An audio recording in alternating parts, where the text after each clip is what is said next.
ஆச்சி மசாலா. எந்த சமையலும் ருசி தேடும் ரகசியம் 20 ரூபாய். ஹாலிடேஸ்னாலே அது நம்ம GT Holidays தான். GT Holidays, South India's #1 travel brand. You know you are special when you're with GT Holidays. மாண்புமிகு பேரவைத் தலைவர் அவர்களே,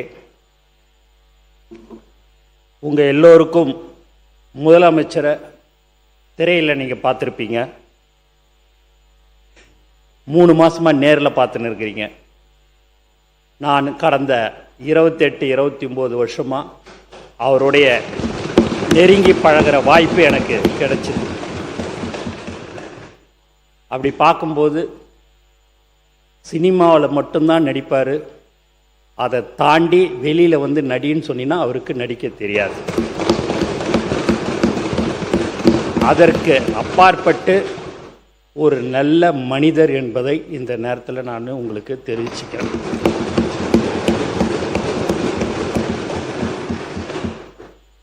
ஏன்னா அவர் வந்து ஒரு கல்ட்டுன்னுவாங்க, ஒரு பெரிய ஸ்டார்.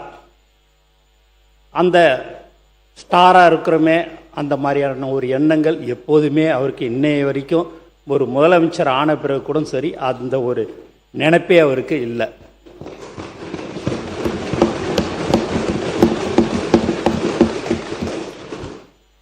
மேலும் அவர் அர்ஜுன் சார் சொன்னார், புகழ்ச்சி அவருக்கு உண்மையாகவே சொல்கிறோம் பிடிக்காது. நான் அவர்கிட்ட அடிக்கடிக்கு தினந்தோறும் பேசும்போதெல்லாம் அவரை பற்றி ஒரு 2 வார்த்தை பேசினாலே போதும், அப்படியே டக்குன்னு சேர் அப்படி திருப்பிப்பார். ஏன்னா அது அவருக்கு பிடிக்கலன்னு அர்த்தம். அவரை புகழ்றது அவருக்கு பிடிக்காது. ஏன் இதெல்லாம் நான் சொல்கிறேன் அப்படின்னா, நான் ஒரு சாதாரண ஆள். ஒரு சின்ன ஊரில் பாண்டிச்சேரியில் ஒரு சட்டமன்ற உறுப்பினராக நான் இருந்தேன்.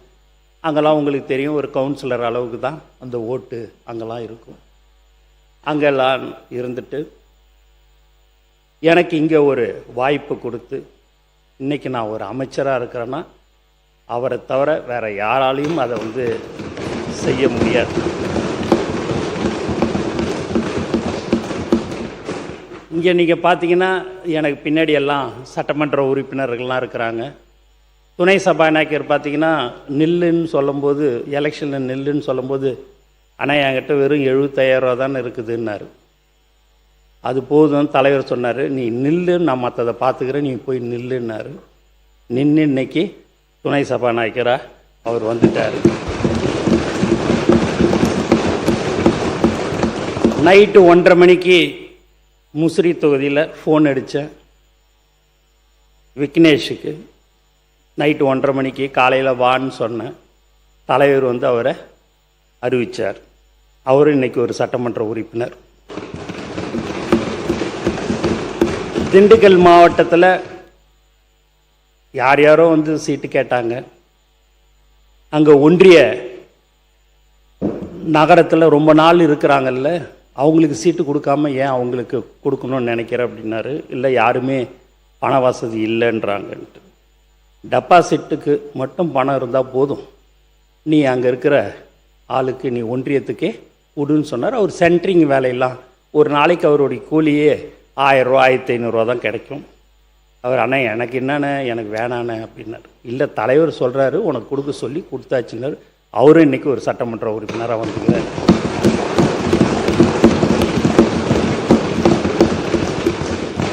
ஜாதி, மதம், பணம் எதுவுமே இந்த தேர்தலில் எடுபடலை. அவர் ஒருத்தருடைய முகத்துக்கோசம் நாங்கள் எல்லாம் இன்னைக்கு ஜெயிச்சு இன்றைக்கி ஒரு அமைச்சராக, ஒரு சட்டமன்ற உறுப்பினராக நாங்கள்லாம் இருக்கிறோம். இந்த இடத்துல நான் அதை கண்டிப்பாக பதிவு பண்ணணுன்றதுக்கோசம்தான் இதெல்லாம் நான் வந்து சொல்கிறேன். நிறையா விஷயங்கள் அவரை பற்றி நான் சொல்ல வேண்டியது இருக்குது. இருந்தாலும் நீங்கள் நேரம் சொல்லிட்டீங்க, நேரம் சுருக்கமாக பேசணும் அப்படின்னுட்டுன்னு சொன்னீங்க. மேலும் நீங்கள் மற்ற சட்டமன்ற உறுப்பினர்லாம் சொல்லும்போது தலைவர் பேரை சொல்லிவிட்டு பொதுச் செயலாளருக்கும் நன்றி அப்படின்னாங்க. இதே வேற ஒரு தலைவர் கிட்ட இருக்கும்போது என் பேரெல்லாம் அதுமாரி சொன்னாங்கன்னா அடுத்த நாளே அந்த பதவி இருக்காது.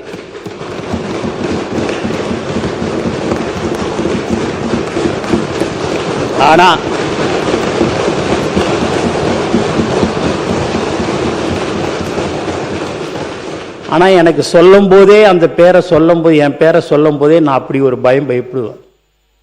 நான் என்னைக்கு 28 29 வருஷத்துக்கு முன்னாடி எங்கள் தலைவரை நான் பார்த்தனோ அந்த பதட்டம் இன்னைக்கும் இப்பயும் எனக்கு இருந்துக்கினே இருக்கும்.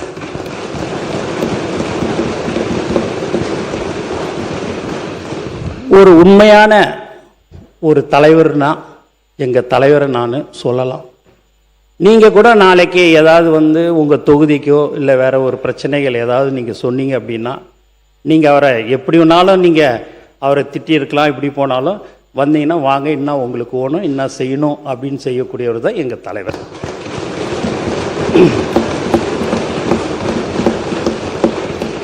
ஒரு நேரத்தில் ஏன்டா இவர் அரசியலுக்கு வந்தாருன்னு நான் நினைப்பேன்.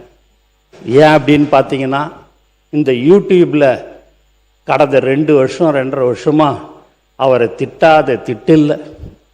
1 சீட்டு வாங்குவாரா, 2 சீட்டு வாங்குவாரா, 5%, 3%, 7% இப்படியா எல்லாரும் இலக்காரமாக எல்லாருமே பேசினாங்க. அதுலேயும் இந்த யூடியூப்பில் டிவியில் வாடகை வாயிலாம் இருக்குது. அந்த வாய் என்ன பேசணுமோ அவ்வளவும் பேசும். நான் கடந்த 28 வருஷமா 29 வருஷமா யாராவது ஏதாவது சொன்னாங்கன்னா, படத்தை பற்றி சொன்னாங்களும் கூட ஏதாவது சொன்னேன்னா, அதெல்லாம் விட்டுட்டு போனேன். 10 பேர் சொல்கிறாங்க, அதில் 11 நினச்சிங்க, அதெல்லாம் விட்டுப்போங்க, அதெல்லாம் ஏன் கண்டுக்கிறீங்க அப்படின்வார். நம்ம ஆளுங்க எல்லாம் புதுசாக அரசியலில் வந்தவங்க எல்லாம் எங்கள் கூட புதுசாக வந்தவங்களாம் விடக்கூடாது அப்படி இப்படின்வாங்க. அதெல்லாம் விடுங்க, அவங்க பட்டன் பேசணும்னு பேசுகிறாங்க, அவங்க பட்டன் பேசட்டுமே, நமக்கு எதுக்கு இப்போது, அவங்க விட்டு நம்ம வேலையை பார்ப்போம்னு சொல்லக்கூடியவர் தான் எங்கள் தலைவர் தளபதி என்பதையும் தெரிவிச்சுக்கிறேன். அப்போ நான் அதை நினைப்பேன், இப்படியெல்லாம் அவரை சொல்கிறாங்க, மக்களுக்கோசமும் எங்களுக்கோசமும் அதையெல்லாம் பொறுத்து கொண்டு பரவாயில்ல யார் எப்படி பேசினாலும்ட்டுன்னு நானும் சார் இதுமாரி பெரிய பெரிய கட்சியெல்லாம் கூட்டணி வச்சுருக்கிறாங்க, நம்மளும் கூட்டணியில் தனியாக நிற்கிறோம் அப்படின்ட்டு தைரியமாக தில்லா தனியாக சிங்கிளாக நிற்போம், கண்டிப்பாக நம்ம ஜெயிப்போம், அதில் எந்த வித மாற்று கருத்தும் இல்லை. நீ எதுக்கு, நீ உனக்கே பயமாக இருக்குதா அப்படின்னு என்னை கேட்டேன். பயப்பில்லை சார், நான் பயப்பில்லை, இருந்தாலும் ஒரு பயம் எனக்குள்ளார ஒன்று இருக்குது. நீங்கள் எப்படியாவது இந்த முதலமைச்சராக நீங்கள் ஆகணும். உச்சத்தில் இருக்கும்போதே நான் என்னுடைய மக்கள், தமிழ்நாட்டு மக்கள் என்னை உச்சத்தில் வச்சாங்க. அப்படி வச்சிருக்கும்போது அந்த உச்சத்தில் இருக்கும்போதே நான் விட்டுட்டு அரசியலுக்கு வரணும்னு தான், மக்களுக்கு சேவை செய்யணுன்றது எண்ணம் தான் எனக்கு இருக்குதே ஒழிய, நான் ரிட்டையர்ட் ஆன பிறகு நான் அரசியலுக்கு வர்றதுக்கெல்லாம் எனக்கு விருப்பம் இல்லை.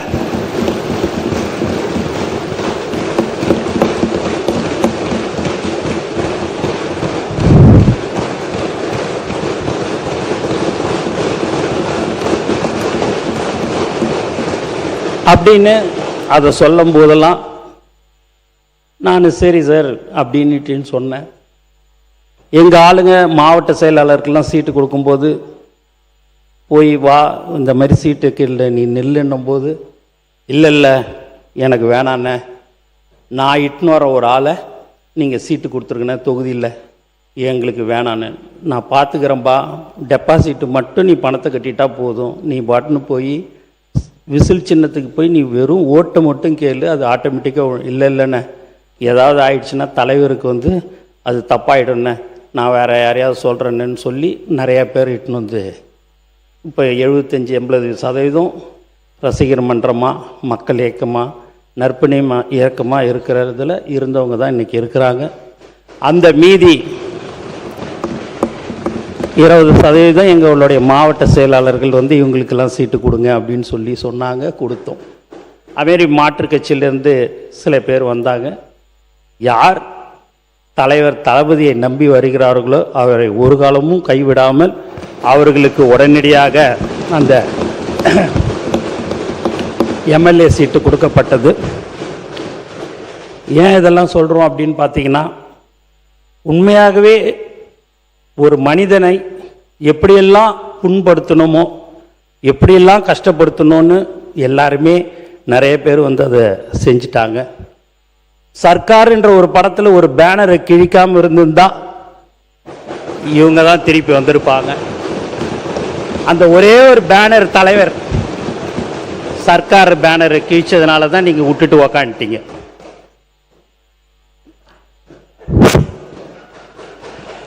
அது நீங்கள் கிழிக்காமல் இருந்திருந்தீங்கன்னு வச்சிங்களேன், நீங்கள் தானே இருந்திருப்பீங்க அடுத்தாப்புல. நீங்கள் அந்த ஒரு பேனரை கிழிச்சதுனால தான் நீங்கள் இல்லை.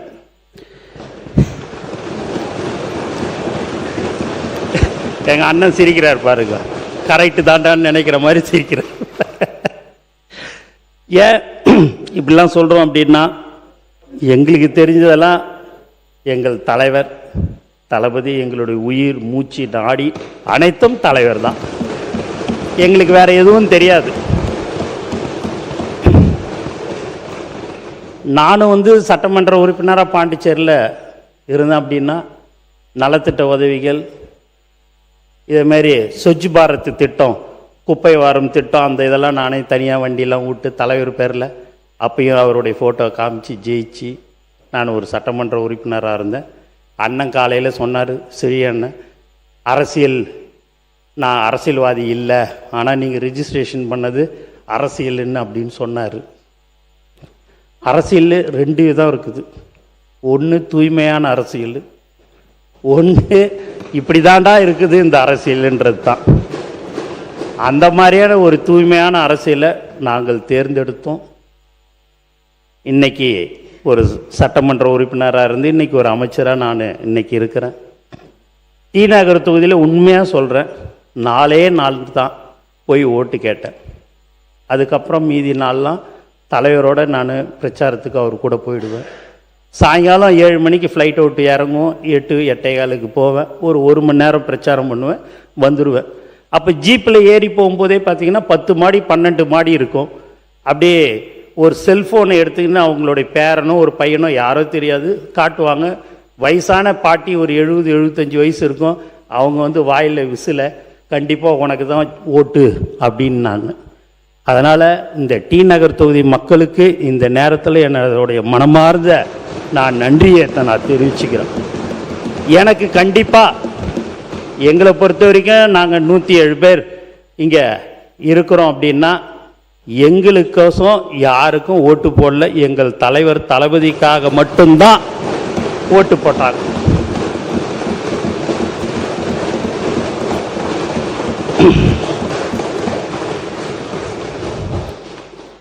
அப்படி இருக்கும்போது இந்த 3 மாதத்துலேயே பார்த்தீங்கன்னா இந்த புக்கு, சில ஒரு டிவியை நீங்கள் வச்சுன்னு இருக்கிறீங்க.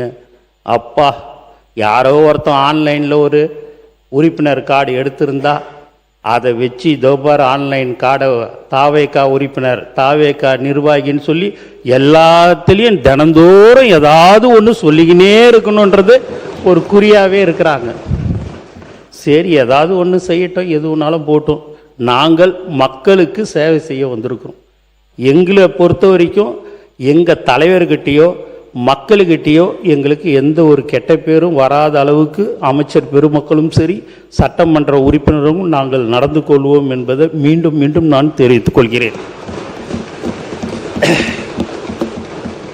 அதுமாரி எங்கள் மாவட்ட செயலாளர்லாம் பார்த்தீங்கன்னா ஒன்றியம், நகரம், கிளை அணி தலைவர்கள்லாம் நாளைக்கு பட்னி தினம், உலக பட்னி தினம், சாப்பாடு போடுன்னு சொன்னால் சரி, காசு இருக்குதோ இல்லையோ தலைவர் தளபதி அறிவுறுத்தலின்படி அப்படின்னு தான் நான் ஒரு மெசேஜ் போடுவேன்.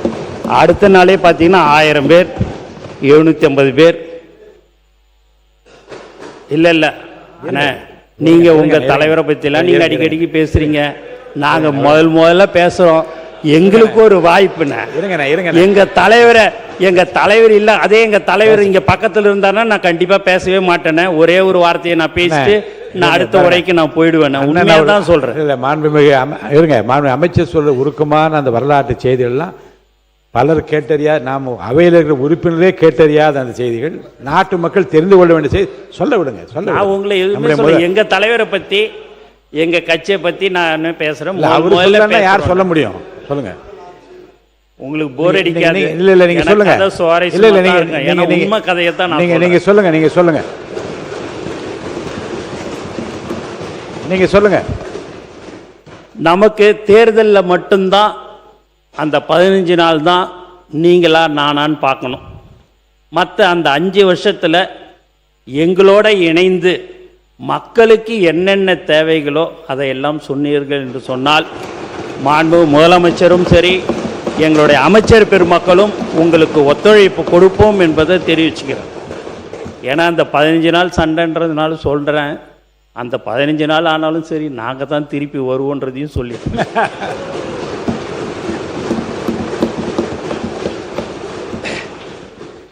அப்பேற்பட்ட ஒரு நல்ல மனிதர், பழகிறதுக்கு ரொம்ப எளிமையானவர். ஒரு பெரிய ப்ரொடியூசர் வந்தாலும் ஒரு 5 நிமிஷம் தான் பேசுவார். சாதாரண கொத்தனார் இவங்க சித்தால் இவங்ககிட்டலாம் ஒரு 2 மணி நேரம். நான் எப்பயுமே 20 நாள், இப்போ ஒரு மாதத்தில் 20 நாள் ஷூட்டிங் நடக்கும். 10 நாள் அவருக்கு அந்த பிரேக் இருக்கும். அந்த 10 நாளில் பார்த்தீங்க அப்படின்னா யார் யாரை பார்க்கணும், நிர்வாகிகளை பார்க்கணும் அப்படின்றத சொல்லுவார். நான் இவங்களை எல்லாருமே அடுத்த நாளே ஒரு 15 பேர் 20 பேரை அவருடைய அலுவலகத்துக்கு இட்டுன்னு போவேன். அவங்க 15-20 பேர் உட்காந்து பேசுவாங்க. அவங்க 2 மணி நேரம் 2.5 மணி நேரம் அவங்கக்கிட்ட பேசி வீட்டில் எப்படி இருக்கிறீங்க, எல்லாரும் தொகுதியில் எப்படி இருக்குது, மக்கள் எப்படி இருக்கிறாங்க எல்லாத்தையுமே கேட்பார். எக்காரணத்து கொண்டும் கடன் வாங்கி செலவு செய்வானா, முதல்ல குடும்பத்தை பாரு, அதுக்கடுத்து தொழிலை பாரு, அதுக்கு கிடைக்கிற வருமானத்தில் ஏதோ 1% 2% இருந்தால் முடிஞ்சால் நீ செலவு பண்ணு, இல்லைன்னா செய்யாத அப்படின்னுடுவார். எங்கள் ஆளுங்க கடந்த 28-29 வருஷமாக 30 வருஷமாக எல்லாமே அன்னையிலேருந்து இன்னை வரைக்கும் தளபதி விலையில்லா விருதகம், தளபதி விலையில்லா ரொட்டி முட்டை பால் திட்டம், தளபதி நூலகம், தளபதி பயிலகம், தளபதி வீடு கட்டும் திட்டம், இப்படின்னு நாங்கள் பல்வேறு திட்டங்களை நாங்கள் எல்லாமே தலைவர் பேரில் செஞ்சுருக்கிறோம். அதில் டக்குன்னு கூப்பிடாரு, அவங்க ரொம்ப செலவு பண்ணியிருக்கிறாங்க, நீ போய் முதல்ல அந்த பணம் எவ்வளோ செலவு பண்ணாங்களோ அதை போய் கொடு, நான் கொடுக்குறேன்னு சொல்லி கொடுப்பாரு. எங்கள் ஆளுங்கக்கிட்ட 1000 ரூபா இருக்காது. இந்த இடான்னு 5 லட்ச ரூபா கொடுத்தாலும் வேணவே வேணாம், நான் தலைவர்கிட்டேருந்து வாங்கவே மாட்டேன், என்னுடைய சொந்த பணத்தில் தான் நாங்கள் எல்லோரும் சேர்ந்து பண்ணுவோம் அப்படின்னுவாங்க. அப்பேற்பட்டவர்கள் தான் எங்களுடைய மாவட்ட செயலாளர்கள், அணி தலைவர்கள், ஒன்றியம், நகரம். எங்ககிட்டலாம் பெரிய சொத்து இல்லை. நான் ஏதோ நடுத்தரமான இது ஏதோ இருக்குது, இங்கே இருக்கிறவங்ககிட்டலாம் கொஞ்சம் இருக்குது. எங்களுடைய சொத்தே எங்களுடைய தமிழக வெற்றி கழகத்துடைய தோழர்கள் தான். பல கோடி பக்கத்தில் இருக்கிறவரா, அவர்கிட்ட நிறையா சொத்து இருக்குது, ஒன்றா எடுத்துங்க வேணான்னு சொல்லலை. பல கோடி எங்களுக்கு சொத்தே அவங்க தான். தலைவருக்கு இன்றைக்கும் சொல்கிறது, எக்காரணத்தை கொண்டும் யார் வந்தாலும் சரி, எப்பேற்பட்டவர்கள் வந்தாலும் சரி, நம்மளுடைய பழைய ஆட்களை ஒரு ஆட்களை கூட நீ விட்டுவிடக்கூடாது, அவர்களுக்கு என்ன தேவைகளோ அதை நீ செய்து தர வேண்டும் சொல்லக்கூடிய தலைவர் தான் எங்கள் தளபதி. இப்படிலாம் ஒரு தலைவர் உண்மையாகவே என்ன நீங்களா அவர்கிட்ட பழகுனீங்கன்னா தெரியும். ரொம்ப எளிமையானவர். எது ஒரு சின்ன விஷயமா இருந்தால் கூட சரி, உடனுக்குடன் ஏதாவது ஒன்று சொன்னால் செஞ்சு கொடுக்குறவர்.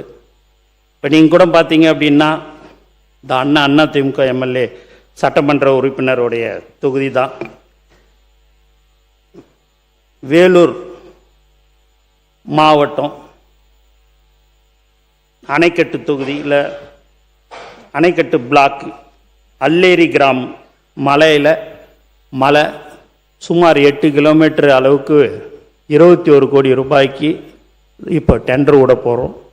என்னான்னு பார்த்தீங்கன்னா ஒரு 20-25 நாளுக்கு முன்பு அங்கே ஒரு கர்ப்பிணி பெண்ணை ஒரு கட்டிலில் தூக்கிக்கின்னு வந்தாங்க. அதை பார்த்துட்ட உடனேயே ஏன் அதை இன்னும் நீ பார்க்கலையா அப்படின்னு கேட்டார். எனக்கு தெரியாது சார், நீங்கள் அனுப்பிச்சி தான் அந்த வீடியோவை நான் பார்த்தேன் அப்படின்னு. என்ன செய்வே தெரியும், நான் கலெக்டரேட்லாம் சொல்லிடுறேன், இம்மிடியேட்டாக அதுக்கு ரோடு வசதி செய்து தரணும்னு சொன்னார். இன்றைக்கி நேற்று பார்த்தீங்கன்னா அதுக்கு 21 கோடி ரூபாய்க்கு எல்லாமே ரெடி பண்ணி இன்னும் ஒரு வாரத்தில் டெண்டர் விடப்பட இருக்கு. அரசியலில் எப்பயுமே பார்த்தீங்கன்னா அந்த தொகுதிக்கு 21 கோடி ரூபா கொடுத்து அங்கே இருக்கிறது 320 பேர் தான்.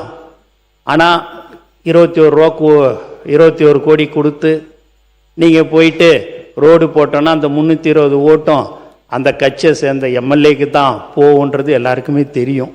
ஆனால் கட்சி வேறுபாடு இன்றி அது எந்த தொகுதியாக இருந்தாலும் சரி, மக்களுக்கு ஒன்று தேவை என்று சொன்னால் அதை உடனடியாக அமைச்சர் பெருமக்கள் செய்து தர வேண்டும். அவர்கள் இந்த கட்சி அந்த கட்சி என்ற வேலையெல்லாம் இங்கே இருக்கக்கூடாது. அதை நீங்கள் உடனடியாக செய்யணும்னு சொல்லக்கூடிய ஒரு அற்புதமான மனிதர் தான் எங்கள் தலைவர் தளபதின்றதை நான் இந்த நேரத்தில் தெரிவிச்சுக்கிறேன். மேலும் நீங்கள் பார்த்தீங்க அப்படின்னா பாண்டிச்சேரியில் ஒரு 3-4 தடவை பிரம்மாண்டமான ஒரு பொதுக்கூட்டம்லாம் நடத்தினேன். அதில் நான் சட்டமன்ற உறுப்பினராக இருந்தேன். மத்திய அமைச்சர் முதலமைச்சர்லாம் கலந்துக்கினாங்க. அப்போ நான் சொன்னேன், அந்த 1,00,000 பேர் இருக்கும்போது சொன்னேன், ஒரு 15 வருஷத்துக்கு முன்னாடியே 16 வருஷம் இருக்கும், 5 வருடத்துக்கு ஒரு முறை சட்டமன்ற உறுப்பினர் என்ற பதவி வந்து போகும். தளபதி ரசிகர் என்ற பதவி தான் எனக்கு கடைசி காலம் வரைக்கும் இருக்கும் என்று சொன்னேன். அந்த பதவிதான் இன்று என்னை இங்க அமைச்சராக ஆக்கி இருக்கிறார்கள் என்பதை இந்த நேரத்தில் நான் சந்தோஷத்துடன் தெரிவித்துக் கொள்கிறேன். எத்தனை ஜென்மம் எடுத்தாலும் நாங்கள் அவருடன் இருக்க வேண்டும் என்பதுதான் எங்களுடைய எல்லோருடைய மனசில் இருக்கிறது.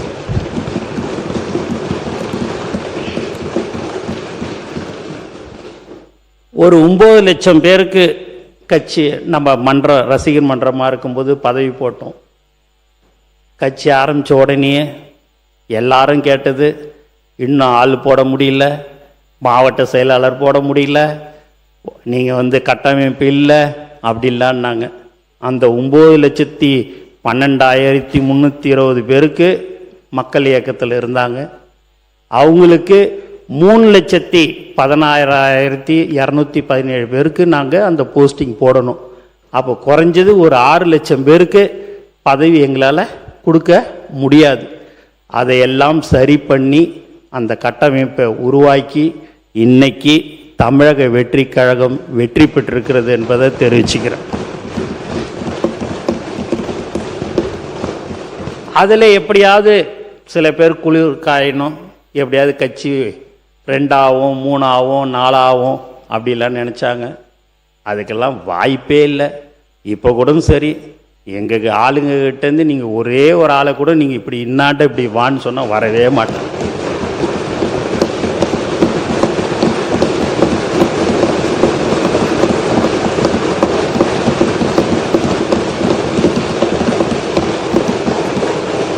எங்கள் நிர்வாகிகளும் சரி, தோழர்களும் சரி, சட்டமன்ற உறுப்பினர்களும் சரி, அமைச்சர்களும் சரி, இன்னாண்ட 2 கோடி வச்சுட்டு இன்னாண்ட தலைவர் படத்தை வச்சிங்கன்னா தலைவருடைய ஃபோட்டோவை தான் எடுத்துப்பாங்களோடைய அந்த 2 கோடி எடுக்க மாட்டாங்க.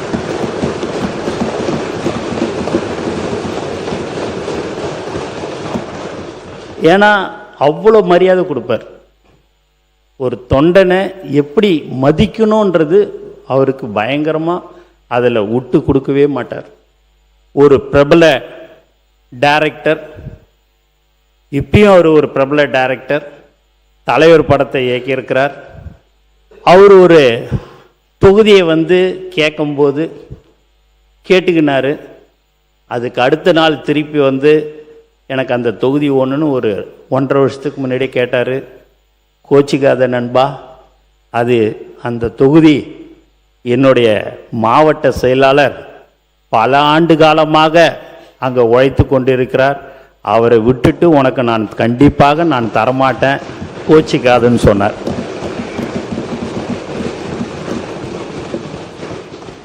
ஏன் அண்ணனே இங்கே இருக்கிறார்.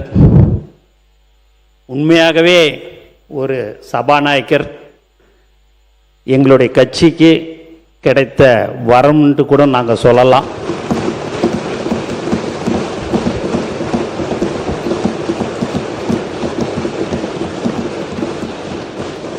அவர் ஒரு தொகுதியை கேட்டார். அண்ணா முடியாதுண்ணே அப்படின்ன. இல்லைண்ணா எனக்கு அதுதானே ஓணுன்னாரு. இல்லைண்ணா கோச்சிக்காதீங்கண்ணே, மாவட்ட செயலாளர் அங்கே 30 வருஷமாக இருக்கிறாப்புலண்ணே, தயவுசெய்து அந்த தொகுதியை விட்டுருண்ணே அப்படின்னு. நேராக தலைவர்கிட்ட போய், இல்லைங்க நான் தேர்தலில் நான் நிற்கலை, எனக்கு அந்த தொகுதி இல்லைன்ற மாதிரி கேள்விப்பட்டேன் அப்படின்ட்டு. அப்போ தலைவர் சொன்னார், இல்லை நீங்கள் இருக்கணும், நீங்கள் வேறு எந்த தொகுதியை கேட்குறீங்களோ அதை நீங்கள் எடுத்துக்கங்க அப்படின்னார். இல்லை நான் என்னுடைய மகனுக்கு நீங்கள் கொடுத்துருங்க, நான் நிற்கலை அப்படின்னாரு. தலைவர் அப்படி இல்லை, 30 வருஷமாக என்னையே நம்பி சைக்கிளில் போய் போஸ்டர் ஒட்டி கொடி கட்டி இன்னைய வரைக்கும் எனக்கோசம் அவன் இத்தனை வருடமாக இருந்திருக்கிறான்.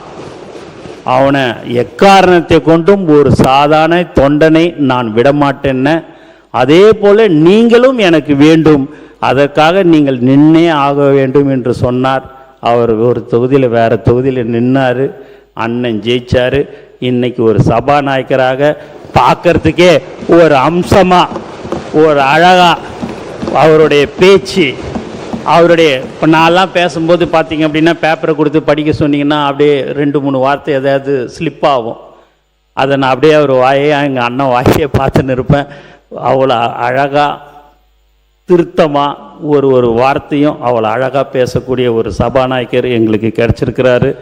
இந்த நேரத்தில் எங்களுடைய தலைவர் தளபதி அவருக்கு எங்கள் சபாநாயகரை அவர் ஆக்கியதற்கு இந்த நேரத்தில் நான் மனமார்ந்த வாழ்த்துக்களையும் நான் நன்றியும் தெரிவிச்சுக்கிறேன். அதுக்கு அடுத்தபடியாக ஃபைனான்ஸ் மினிஸ்டர் அவர் நீங்கள் பார்த்தீங்கன்னா வரும்போது முடியெல்லாம் இப்படி வச்சுக்கின்னு வந்தார். வந்தவுடனே ஆஃபீஸுக்கு வந்த உடனே, அண்ணா இப்படிலாம் வச்சுக்கூடாதுண்ணே, நீ தேர்தலில் நிற்கணுன்னா அந்த முடியெல்லாம் கட் பண்ணிடணுண்ணே. அப்படியே நீ மேலே கீழே பார்த்தாரு. சரி ஃபஸ்ட்டு அனுபவம் சரின்னு சொல்லி போயிட்டு அடுத்து ஒரு வாரம் கழித்து பார்க்கும்போது பார்த்திங்கன்னா முடிகிடியெல்லாம் கட் பண்ணின்னு கரெக்டாக வந்தார். கண்டிப்பாக நீ எம்எல்ஏ ஆகிடுவேன்னு. ஏன் இதெல்லாம் சொல்கிறோன்னா, இப்படி தான் இருக்கணும், இப்படி தான் போகணுன்றது எங்கள் கட்சியில் நாங்கள் இருந்தோம். எங்கள் தலைவர் அப்படி தான் எங்களை வழி நடத்தினார். அப்போ அவர் ஃபைனான்ஸ் மினிஸ்டராக இருக்கும்போது அவர் எப்படி பட்ஜெட் உரையை தாக்கல் பண்ணுவார் இப்படின்ற ஒரு பயம் பதட்டம்லாம் இருந்தது. உண்மையாகவே மிக சிறப்பாக தெல்ல தெளிவாக அவர் அந்த பட்ஜெட்டை தாக்கல் பண்ணார். அவருக்கும் எங்கள் தலைவர் சார்பாகவும் தளபதி அவருக்கு இந்த நேரத்தில் நான் நன்றியை தெரிவிச்சுக்கிறேன். அதுக்கு அடுத்தபடியாக விவசாயத்துறை அமைச்சர் அவர் நீங்கள் பார்த்தீங்கன்னா இளைஞர், அவர் பட்ஜெட்டு எப்படி இருக்குமோ ஏதுன்ற அந்த ஒரு பயம் பதட்டம்லாம் இருந்தது. அவரும் மிக சிறப்பாக அந்த பட்ஜெட்டை தாக்கல் செய்தார். ஏன்னா நீங்கள் எல்லாருமே சொல்லலாம், ஒரு சில பேர் தான் இங்கே பழைய அமைச்சர் சட்டமன்ற உறுப்பினர்கள். உங்களுக்கு எல்லாருக்கும் என்னடா இது இவனுங்க எல்லாம் சின்ன பசங்க, இவனுங்க எப்படி இருப்பானுங்களேன்னுட்டுன்னு. இப்போ மக்கள் பேசிக்கிற ஒரு விஷயம், உண்மையாகவே எல்லாருமே மந்திரியும் சரி சட்டமன்ற உறுப்பினரும் சரி தமிழக வெற்றி கழகம்லாம் ரொம்ப சூப்பராக பேசுகிறாங்க, நல்லா பண்ணுறாங்கன்றது தான் எல்லாரோடைய கருத்தும். எங்கள் செங்கோட்டை அண்ணன் வந்தார், போய் பார்த்தேன். முதல்ல பார்க்கும்போது அப்படியே சரி என்னடா இது ஒரு சீனியர் மோஸ்ட்டு வராரு அப்படின்னு நினச்சேன். வந்தார். தலைவருக்கு ரொம்ப பிடிக்கும், நல்லா இதை மாதிரி அப்படின்னோடனே சரி அவருடைய தொகுதி கடந்த 10 தடவை ஒரு 9 தடவை ஜெயிச்சிட்டாரு, அதனால் அவர் கண்டிப்பாக அந்த இடத்துல நின்று ஜெயிக்க போகிறார். ஆனால் அவர் கேட்ட ஒரே ஒரு விஷயம் தலைவர்கிட்ட, எனக்கு நீங்கள் எந்த தொகுதியை கொடுக்குறீங்க, நான் நின்ன தொகுதியே கொடுப்பீங்களா அப்படின்னு கேட்டார். என்னண்ணே நீங்கள் இதுமாரி ஒரு கொடுப்பீங்களான்னு கேட்குறீங்க, அது உங்கள் தொகுதி தான். இல்லை நீங்கள் ஒரு தலைவர், நீங்கள் எந்த தொகுதியை கொடுக்குறீங்களோ அந்த தொகுதியில் தான் நான் நிற்பேன். அது நீங்கள் கோபிச்செட்டிப்பாளையமாக இருந்தாலும் சரி, வேறு எந்த தொகுதியாக இருந்தாலும் சரின்னார். ஏன்னா ஒரு 10 தடவை 9 தடவை எம்எல்ஏ இருந்தவர், அவருடைய அனுபவசாலி மந்திரியாக இருந்திருக்கிறாரு. அந்த பணிவு எப்படி இருக்குதுன்றதை நீங்கள் பார்க்கணுன்றதையும் நான் தெரிவிச்சுக்கிறேன். அந்த மாதிரி எங்கள் செங்கோட்டையனும் கிடைச்சதில் மிக மிக சந்தோஷப்படுறேன். எங்கள் தலைவருக்கு இந்த நேரத்தில் அதுக்கும் நான் நன்றி சொல்கிறேன். எதுண்ணே தொடர்ந்து பேசிடுங்க.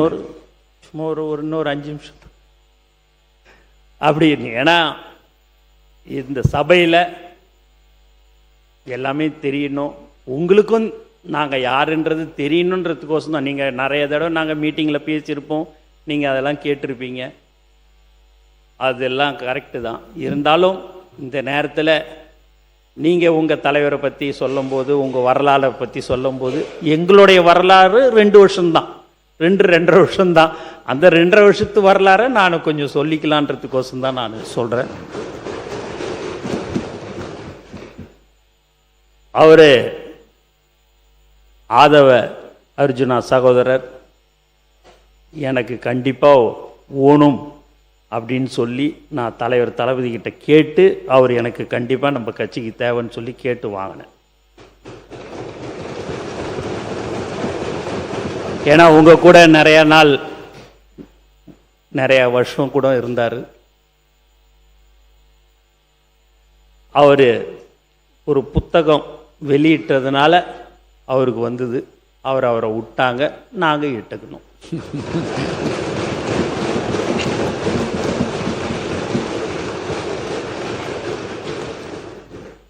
எங்கள் ஐஆர்எஸ் அருண்ராஜ் சார், ஏன் சார் எதுக்கு சார் அரசியல்? ஐஆர்எஸ் பதவியிலே இருந்து நான் assistant commissioner of income tax அப்படி இருக்கும்போது இல்லைங்க நான் அரசியலுக்கு வந்தே ஆகுனார். சரிங்க அப்படின்னு தலைவர்கிட்ட அடிக்கடிக்கு வந்து பார்ப்பார். நான் யாருக்கும் தெரியாமல் பார்க்க வேண்டிய சூழ்நிலையாக இருக்குது. நான் ராஜினாமா பண்ணிவிட்டு நேரடியாக நான் பார்க்கணும், நான் உங்களோட கட்சியில் நான் பணியாற்றி நான் தேர்தலில் நான் நிற்கணும் அப்படின்னார். அவங்க மாமனார் மாமியார் எல்லாருமே உன்னை ஐஆர்எஸ்க்கு தான் நான் பொண்ணு கொடுத்தேன், அரசியலுக்கு நீ போவேன்னு தெரிஞ்சால் நான் கண்டிப்பாக உனக்கு பொண்ணே கொடுத்துருக்க மாட்டேன்ல நிலைமையெல்லாம் அவருக்கு வந்துச்சு. ஆனால் தலைவர் ஒன்று தான் சொன்னார், அந்த ஐஆர்எஸ் பதவியோட நீங்கள் நம்மளுடைய கட்சியில் ஒரு நல்ல இடத்துக்கு நல்ல பதவிக்கு வருவீங்க, பயப்படாமல் தேர்தலில் நில்லுங்க, ரிசைன் பண்ணிட்டு வாங்கன்னு சொல்லக்கூடிய ஒரு தலைவர் தான் எங்கள் தலைவர் தளபதி. அந்த நம்பிக்கை எனக்கும் அந்த நம்பிக்கை இருந்தாலும் அவருடைய வில் பவர், எதையும் சாதிக்க முடியும். எதையாவது ஒன்று சொன்னார்னா அது செய்யறதா இருந்தால் மட்டும்தான் சொல்லுவார். இல்லைன்னா நீங்கள் எப்படி சொன்னாலும் சரி அதை செய்ய முடியாது இருக்குதுன்னா கண்டிப்பாக அவர் அதை சொல்லவே மாட்டார். இப்போ கூட அவருடைய சிந்தனையே எதையெல்லாம் நாம் மக்களுக்கு வாக்குறுதி கொடுத்தோமோ அதை படிப்படியாக அனைத்தும் செய்து தர வேண்டும் என்ற ஒரு நல்ல எண்ணத்தில் கூடிய இருக்கிறவர் தான் எங்கள் தலைவர். அதுமாரி எங்கள் ராஜ்மோகன் அண்ணன் பேசியே எங்கள் அண்ணன் இன்னைக்கு அமைச்சர் ஆயிட்டு.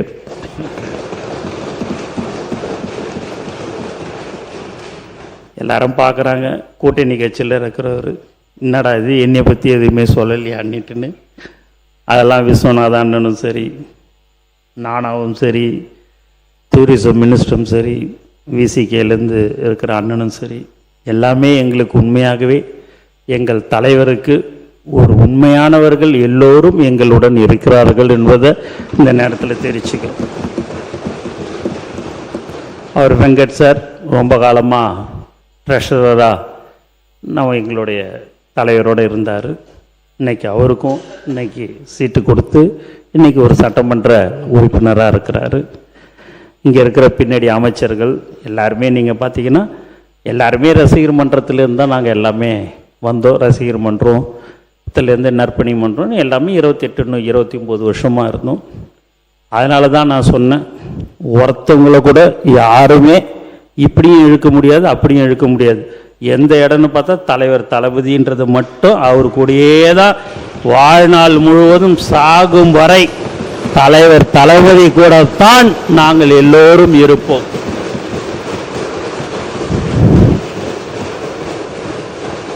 அதெல்லாம் நம்ம அதை யாரையும் நம்ம குற்றமாக சொல்லலை. அதை எல்லாத்தையும் விட்டு விட்டு நம்ம மக்களுக்கு என்ன தேவை, மக்கள் பிரச்சனை என்ன என்றதெல்லாம் நீங்கள் ஆக்கப்பூர்வமாக எங்ககிட்ட சொல்லுங்கள். நாங்கள் எல்லாமே உங்களுக்கு செஞ்சு தர மீண்டும் மீண்டும் நான் சொல்லிக்கொள்வது எல்லாம் இதுதான். ஏன் அப்படின்னு பார்த்தீங்க அப்படின்னா, திடீர்னு ஒரு நாள் இன்னைக்கு இவங்ககிட்ட பேசுனாங்க, அவங்ககிட்ட பேசுனாங்க, யாருக்கிட்ட என்ன பேசினாலும் சரிதான், ஒருத்தவங்க கூட இந்த பக்கமும் அந்த பக்கமும் வரவே மாட்டாங்க.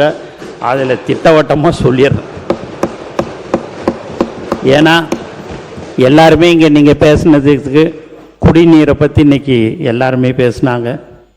அம்மா பார்த்தீங்கன்னா ரொம்ப தெளிவாக ரத்தன சுருக்கமாக ரொம்ப அழகாக அவங்க அந்த தருமபுரி மாவட்டத்தில் எங்கெங்கெல்லாம் எப்படி அந்த திட்டங்கள் வரணுன்றதெல்லாமே உண்மையாகவே அவங்க வந்து சொன்னாங்க. அது ஒரு கமிட்டி மாதிரியே போட்டுமா மாண்பு முதலமைச்சர் அவர்கிட்ட கலந்து பேசி, நீங்கள் நீர்வளத்தில் யார் யாருக்கெல்லாம் கிராமத்தில் தடுப்பணை கட்டணும், எதையெல்லாம் நீங்கள் சொல்கிறீங்களோ மாதத்துக்கு ஒரு தடவை என்னுடைய துறையில் உங்கள் சட்டமன்ற உறுப்பினர் அனைவரையும் அழைத்து அதற்கு என்னென்ன தீர்வுன்னு, ஏன்னா சட்டசபையில் நம்ம சொல்லி பேசிட்டு நம்ம பாட்டுன்னு போயிடுறோம், நீங்களும் நன்றின்னு சொல்லிட்டு போயிடுவீங்க. அடுத்த 6 மாதம் 7 மாதம் கழிச்சு வரும்போது நீங்கள் அதை கேட்க பண்ணும்போது, நீ அன்னைக்கு சொன்னியே நீ செஞ்சியா அப்படின்னு சொன்னால் சொல்கிறத வந்து கண்டிப்பாக செய்யணும், இல்லைன்னா எங்களுடைய முதலமைச்சர் கண்டிப்பாக எங்களை கண்டிச்சிருவார். அதனால் நீங்கள் அந்த மாதம் அந்த சட்டமன்ற உறுப்பினர் நாங்கள் அழைக்கிறேன், நீங்கள் அந்த கூட்டத்தில் கலந்துக்குங்க. கலந்து உங்களுக்கு என்ன தேவைகளோ அங்கே சம்பந்தப்பட்ட அதிகாரிகளை வைத்து அதற்கு உடனடியாக அந்த இடத்திலேயே தீர்வு காணுவதற்குண்டான ஏற்பாடுகள் மாண்பு முதலமைச்சர் அவர்களின் அறிவுறுத்தலின்படி செய்து தரப்படும் என்று நான் உங்களோட சட்டமன்ற உறுப்பினர்களுக்கு நான் பணியுடன் தெரிவித்துக் கொள்கிறேன். நக்கீரன் டிவிக்கு சப்ஸ்கிரைப் செய்யுங்கள். உங்கள் ஆதரவே எங்கள் பலம். ஆசிரியர்களுக்கு நண்பனாகவும் மாணவர்களுக்கு ஆசானாகவும் திகழும் தேர்வு வழிகாட்டி. ஒவ்வொரு பாடத்திற்கும் அனுபவமிக்க ஆசிரியர்களின் துல்லியமான தெளிவான விடைகள். CNC இருக்கு, தேர்வு பயம் எதற்கு? இது தீரன் பப்ளிஷிங் ஹவுஸ் விற்பனை வெளியீடு.